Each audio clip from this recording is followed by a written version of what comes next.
इधर मैं लगातार इस्लाम से रिलेटेड कुछ बातें कर रहा हूँ एपिसोड वाइज। तो आज मैं बातें करूँगा वो चौथा एपिसोड में इस्लाम को समझने की कोशिश करें। और इसमें अल्लाह, ईश्वर, भगवान, गॉड, उनकी सिफत क्या है। अलग अलग धर्म में अलग अलग तरीके से लोग कुदरत को मानते हैं। इस्लाम धर्म में अल्लाह या ईश्वर एक ऐसी हस्ती का नाम है जो अजर अमर है, जिसे कभी मौत नहीं आ सकती है। उसे औलाद की ज़रूरत नहीं है, ना पत्नी की ज़रूरत है। वो तन्हा था, तन्हा है और तन्हा रहेगा। इंसानों को उसने अपनी इबादत के लिए पैदा किया है, इंसान और जिन, सिर्फ इबादत के लिए। दुनिया को कुछ पलों के लिए क्रिएट किया है और एक दिन क़यामत आएगी, सारे लोगों को एक जगह जमा होना होगा। ये इस्लाम की विचारधारा में है कि मरने के बाद एक और ज़िंदगी है जहाँ पर लोगों को उसका हिसाब देना होगा। और इंसानों के जो कर्म हैं उसी के अनुसार नर्क, स्वर्ग या जन्नत जहन्नम बनाए गए हैं। जो अच्छे कर्म करेंगे उन्हें स्वर्ग में मिलेगा जगह, और जो अच्छे वर्क नहीं करेंगे उन्हें जहन्नम में जाना पड़ेगा।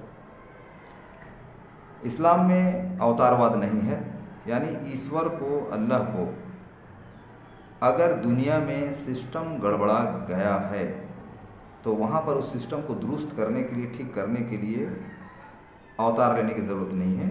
बस वो चाहता है हो जाता है। इसीलिए इस्लाम में अवतारवाद नहीं है। अपने ही बंदे को, अपने ही बनाए गए बंदे को जो उसके सिस्टम से हट जाता है या उपद्रव करता है तो उसे ख़त्म करने के लिए उसे जन्म लेने की ज़रूरत नहीं है। ये इस्लाम है। अदर धर्म में है कि ईश्वर जो है वो धरती पर इंसानी रूप में जन्म लेता है और उस कर्म को वो पूरा करता है। इस्लाम इस चीज़ को खंडन करता है।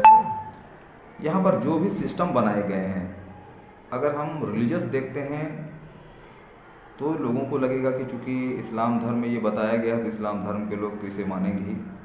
लेकिन उसका दूसरा पहलू जो है वो साइंस से भी प्रूफ होता है। जिससे से पहले मैंने कहा था, ईश्वर जो है वो स्वयं सिद्ध है, साइंस से भी और नेचर से भी। जितने भी हैं इस दुनिया में, मखलूक कहा जाता है, करोड़ों मखलूक हैं, इंसान के अलावा भी चरिंद परिंद जो भी हैं, सबको उन्हीं ने पैदा किया है। उन्हें किसी दूसरे पार्टनर की ज़रूरत नहीं है दुनिया को हैंडल करने के लिए। उन्हें कभी थकान नहीं होती है। उसकी पावर को, उसकी शक्ति को डिवाइड करने की ज़रूरत नहीं है। जिस तरह से एक राजा होता है, उसके बाद युवराज होता है जो उसकी जगह को लेता है, लेकिन यहाँ पर इस तरह का कोई कॉन्सेप्ट नहीं है। यही वजह है कि जहाँ क्रिश्चियनिटी में हम देखते हैं कि ईश्वर का बेटा, लेकिन इस्लाम इस चीज़ को ना करता है कि ईश्वर इस चीज़ से पाक है।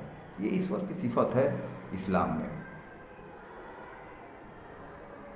बहुत सारे लोगों का सवाल होता है कि जब इस्लाम के अनुसार, कि जो लोग इस तरह से नहीं फॉलो करते हैं, जैसे अदर धर्म में जो है उसमें मूर्त को भी पूजा जाता है और सेकंड जनरेशन को भी तरजीह दी जाती है एज ए गॉड, और अवतारवाद भी माने जाते हैं। उनका कहना होता है कि इस्लाम में जब इस तरह से नहीं है तो बाकी लोग तो गलत हैं। ये हमारी ताकत नहीं है कि हम लोगों को गलत कहें, क्योंकि विचारधारा की बात है। तो फिर तो लोगों को ज़िंदा रहने का अधिकार नहीं, ये भी लोग कहते हैं। फिर तो लोगों को जो रोज़गार मिल रहा है, जो वो ज़िंदा है, हवा पानी, ये सारी चीज़ें मिल रही है, वो तो नहीं मिलनी चाहिए।